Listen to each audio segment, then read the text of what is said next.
Years ago, the disc model was taken to the marketplace by a fellow by the name of Dr. John Geyer, who was a psychologist from the University of Minnesota.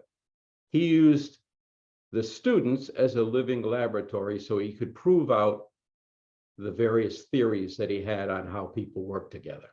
He then said, gee, I got a nice product for these students, but what do I do with it? He connected with a guy who was the first consultant to Ray Kroc, that's McDonald's, and they put together a system of getting certified consultants to go to big companies like IBM and Exxon and those folks to train at that level for leadership and for sales. So there's no vacuum in any market. So with that, they got competition from everywhere because it was such a good system. If you go up to udemy.com and look for the number of courses there, you'll find page after page. If you go into Google, it's crazy how many are out there. Everybody copying everybody. But one of the things that is not addressed, they've gone more towards an academic type thing, as the application of it. And years ago in the 70s, I learned about the Z-out pattern.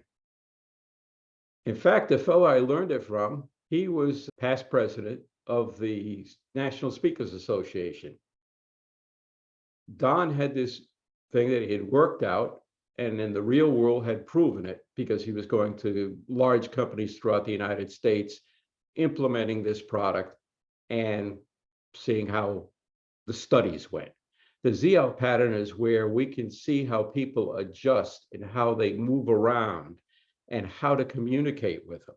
I contacted Don after all these years and I said, do you have anything on the Z-out pattern? And he said, I've written a book with Tony Alessandra, and wait a minute, gee, we don't have it in there. So through all of the years, that particular part had been lost. Nobody's using it. And it was the key in our success in our little insurance company was the Z-out pattern.